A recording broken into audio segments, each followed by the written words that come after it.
जय हिंद साथियों, आपके अपने परिवार राजस्थान स्टडी नंबर 1 पर स्वागत है। साथियों, बीएसटीसी एग्ज़ाम कट ऑफ 2024 को लेकर आज का जो अपना ये सेशन रहने वाला है, बहुत से स्टूडेंट है वो पूछ रहे थे कि सर आप कट ऑफ बताइए क्या कितनी रहने वाली है। और जितने भी मेरे जानकार जो स्टूडेंट थे उनसे को मैंने एक बात बोली थी, जब ऑफिशियल आंसर की आ जाएगी उसके बाद में मैं कट ऑफ है वो लेकर आऊँगा साथियों। और इस आंसर की आने के बाद में, जारी होने के बाद में कट ऑफ पर क्या प्रभाव पड़ा है उस पर भी मैं चर्चा करूंगा। नंबर बढ़े हैं या घटे हैं और क्या आप कितने नंबर वालों के हैं वो साथियों काउंसलिंग करवाना चाहिए। तो अगर आप कितने नंबर आ रहे हैं तो साथियों मैं बताऊंगा कितने नंबर आ रहे हैं, तब आप काउंसलिंग करवा सकते हैं और क्या रहेगी कट ऑफ, और कट ऑफ ज़्यादा नहीं जाएगी क्योंकि इसका भी मैं रीज़न बताने वाला हूं साथियों। तो पूरी चर्चा करेंगे और जितने भी आपके जितने डाउट्स हैं वो इसके अंदर मैं क्लियर करते हुए आगे बढ़ूंगा साथियों। तो अपने परिवार राजस्थान स्टडी नंबर 1 को सब्सक्राइब करना नहीं भूले और सेशन अच्छे लगे तो लाइक कीजिएगा और कमेंट बॉक्स में मेरे को ये भी बताना है कि आपके कितने नंबर आ रहे हैं, और अगर इतने नंबर आ रहे हैं तो आपको डॉक्यूमेंट वो तैयार कर लेने चाहिए साथियों। तो कौन कौन से डॉक्यूमेंट अपने को तैयार करने हैं वो भी मैं इसी के अंदर बताने वाला हूं, और काउंसलिंग है वो कैसे, क्या आपको डॉक्यूमेंट तैयार करने और कब तक रिजल्ट आएगा, पूरी चर्चा हम करने वाले हैं। तो स्टार्ट करते हैं। लाइक शेयर सब्सक्राइब आप जरूर कर दीजिएगा और अपने नंबर कमेंट बॉक्स में जरूर बताइएगा आपके कितने नंबर आ रहे हैं। और इसके बाद में दूसरा ऑप्शन और आपके लिए क्या है, अगर आपका बीएसटीसी में नंबर नहीं आ रहा है तो फिर आप दूसरा कदम क्या उठा सकते हैं उस पर भी है हम चर्चा करने वाले हैं। तो खास तौर पर जो स्टूडेंट के जो सवाल आ रहे हैं वो ज़्यादा से ज़्यादा ये 5 क्वेश्चन आ रहे हैं, उनके 5 क्वेरी है दिमाग के अंदर चल रही है जो मैं इनको है वो सोल्व करूंगा साथियों।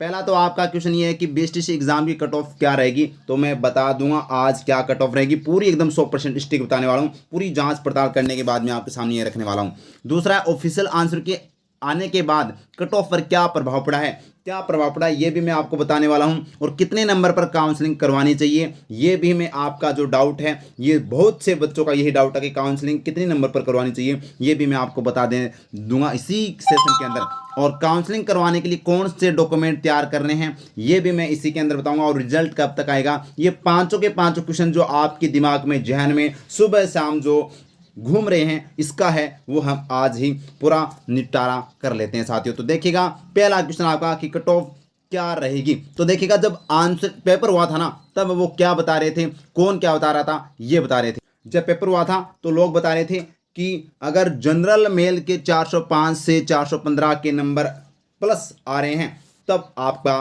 है वो यहाँ पर काउंसलिंग करवा सकते हैं, और फीमेल के बता रहे थे 400। लेकिन कट ऑफ यानी आंसर की आने के बाद में इस पर क्या प्रभाव पड़ेगा वो आगे कट ऑफ बताने वाला हूं। और जो पहले बता रहे थे लोग वो ये बता रहे थे कि ओबीसी के 400 से 410 नंबर आ रहे हैं तो वो है वो मेल, यानी कि हाँ वो काउंसलिंग करवा सकता है। और महिला के बता रहे थे, फीमेल के बता रहे थे 385, और एमबीसी के 395 से 400, जबकि 370 एमबीसी फीमेल के। ईडब्ल्यूएस में मेल के 395 से 400 बता रहे थे और 365, और यहाँ पर एससी के 385 और एसटी के मेल के साथियों 375 बता रहे थे। लेकिन अब आंसर के आने के बाद में क्या प्रभाव पड़ा है वो भी है वो देखिएगा आगे नेक्स्ट कट ऑफ में मैं आपको बताने वाला हूँ। और महिला के अगर आप एससी के 355 और एसटी के 345 ये आप मानकर चलिएगा। लेकिन अब जो अपने ऑफिशियल आंसर के आने के बाद में साथियों ये कट ऑफ है वो रहेगी, क्योंकि जहाँ तक क्वेश्चन जो, क्योंकि पहले बात तो बच्चे बढ़ा चढ़ा कर वो नंबर बताते हैं, दूसरी बात अभी भी बच्चे बता रहे हैं ऑफिशियल आंसर की मिलाने के बाद में भी 10-20 नंबर वो बढ़ाकर बता रहे हैं, ठीक है। लेकिन मैं अगर जो 420 बता रहे थे ना 420 कट ऑफ जाएगी, तो मैं पहले बताते हूँ जिसके 400 नंबर आ रहे हैं ना जनरल मेल के अंदर वो एकदम सेफ है और उसको काउंसलिंग करवाना है और आराम से उसकी मनपसंद की कॉलेज मिल जाएगी अगर 400 नंबर आ रहे हैं तो। अगर ओबीसी की 395 से 400 नंबर आ रहे हैं मेल के बता रहा हूँ पहले में, तो आप आराम से काउंसलिंग करवा सकते हैं और कॉलेज मिल जाएगी। एमबीसी के 390 से 395, ईडब्ल्यूएस के 385 से 390 के बीच में नंबर आ रहे हैं तो आपको आराम से कॉलेज है वो मिल जाएगी मनपसंद की। और 80 जो एससी के हैं वो साथियों यहाँ पर 380 और एसटी के 375 जो मेल की बात हो रही है, ठीक है। तो आप है वो आराम से काउंसिल करवा सकते हैं और मनपसंद कॉलेज।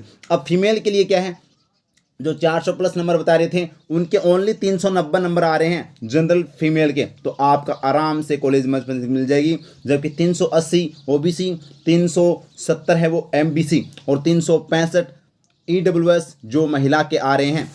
अगर मान के चलो 350 भी आ रहे हैं ना तो भी आराम से हो जाएगा। और 355 और 345 यानी कि यहाँ पर बात करें तो EWS SC ST जिसके भी 350 के लगभग नंबर आ रहे हैं तो वो आराम से काउंसलिंग करवाना और उसको कॉलेज मिल जाएगी फीमेल की। या आपको बता दूँ, हाँ माना कि फीमेल इस बार है वो इस एग्ज़ाम में है वो ज़्यादा थी, वैसे 92% उपस्थिति है वो दर्ज है वो की गई थी। लेकिन साथियों आपको जो आप बता रहे थे ना कि एग्ज़ाम इजी था, एग्ज़ाम साथियों एग्ज़ाम पेपर का लेवल इजी था, लेकिन वो पेपर माइंडली है वो यहाँ पर डिस्टर्ब किया है बच्चों को। वो यहाँ पर जैसे ही एग्ज़ाम हॉल से बाहर निकलने के बाद में है वो ज़्यादा कन्फ्यूज़न है वो बच्चे देखने को मिले और उनके घर पर आते आते बहुत से क्वेश्चन है वो रॉन्ग हो गए। और जैसे ही कल ऑफिशियल आंसर जो 5 जुलाई को आई थी उसके बाद में और ही बच्चे के नंबर है वो कम हुए हैं। तो नंबर कम हुए हैं तो इसका मतलब साथियों यहाँ पर प्रभाव सभी को पड़ेगा। तो काउंसलिंग है वो अब कितने को क्या कर सकते हैं देखिएगा।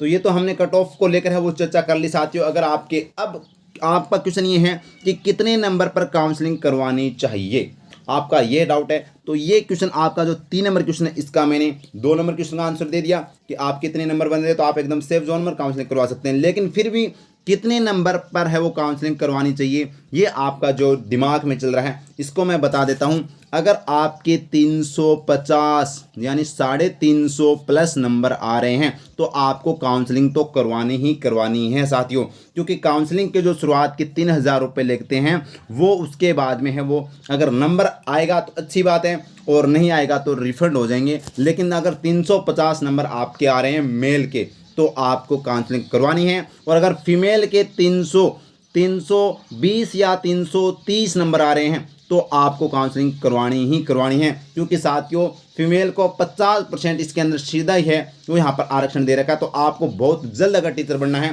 तो आपके लिए सुनहरा मौका है, तो आपको काउंसलिंग तो करवानी है और कहीं पर भी कॉलेज मिले तो कर लेना भाई, ठीक है। अब नेक्स्ट आपका क्वेश्चन था उसका भी सॉल्यूशन कर देता हूँ। नेक्स्ट अपना क्वेश्चन क्या था आपका कि काउंसलिंग के लिए कौन कौन से डॉक्यूमेंट तैयार करने हैं। तो काउंसलिंग के लिए कौन कौन से डॉक्यूमेंट आपको तैयार करने हैं वो पहले से तैयार रखने हैं भाई। देखना है कभी भी रिजल्ट आएगा उसके बाद में 5-7 दिन के बाद में काउंसलिंग हो जाएगी। तो 10वीं की मार्कशीट, 12वीं की मार्कशीट, मूल निवास प्रमाण पत्र, आपका मूल प्रमाण पत्र यानी मूल निवास प्रमाण पत्र और जाति प्रमाण पत्र आपके पास होना चाहिए। और EWS जिसके अंदर आते हैं तो वो EWS प्रमाण पत्र और MBC प्रमाण पत्र और साथियों दिव्यांग और जो विधवा है तो उनका भी सर्टिफिकेट आपके पास है वो होना चाहिए। तो ये डॉक्यूमेंट आपको है वो तैयार रखने हैं। तो आप जाति प्रमाण पत्र, क्योंकि देखो 12वीं का रिजल्ट आ गया और 12वीं की मेरे ख्याल से मार्कशीट भी आपके पास है वो आ गई है और 10वीं की तो पहले से ही है। मूल निवास अगर नहीं बनवाया तो वो बनवा दीजिएगा और जाति प्रमाण पत्र और EWS जो आपके प्रमाण पत्र हैं वो आप जल्दी से जल्दी बनवा लीजिएगा साथियों। आपके जितने यानी कि 350 नंबर है तो वो काउंसलिंग करवाना न भूले, ठीक है। अब आपका नेक्स्ट क्वेश्चन है कि रिजल्ट कब तक आएगा। तो यही आपका डाउट है कि रिजल्ट कब तक आएगा। तो रिजल्ट की अगर मैं बात करूं साथियों तो आपका अगस्त यानी कि पूरा जुलाई महीना जाएगा, क्योंकि जुलाई महीना पूरा चला जाएगा। 6 लाख से अधिक विद्यार्थियों ने एग्ज़ाम दिया था तो लगभग 1 अगस्त यानी कि अगस्त महीने की या तो फर्स्ट वीक के अंदर या तो फर्स्ट वीक में है वो लगभग रिजल्ट हो आ जाएगा, या फिर जुलाई के जो लास्ट वीक के अंदर, लास्ट या अगस्त के फर्स्ट और जुलाई के लास्ट वीक में है वो रिजल्ट 100% आ जाएगा साथियों। तो आपको है वो पहले से डॉक्यूमेंट तैयार करने हैं। और आपके कितने नंबर बन रहे हैं कमेंट बॉक्स में ज़रूर बताना भाई, आपके कितने नंबर बन रहे हैं कमेंट बॉक्स में ये भी बताना है। और अगर आपको ये कट ऑफ के संबंधित आपको अगर एकदम सही और भी आपके जो डाउट हैं वो कमेंट बॉक्स में बताना।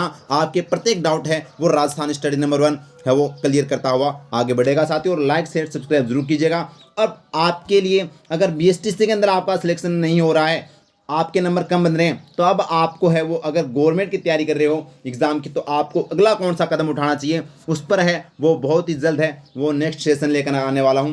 तो भाई ये आपके जो डाउट थे वो मैंने आपको बता दिए और जो क्या करना था वो आपको अब करने होंगे। तो उम्मीद करता हूं सेशन आपको अच्छे समझ में आ गया होगा। लाइक शेयर सब्सक्राइब जरूर कीजिएगा। Thank you. जय हिंद, जय भारत माता की।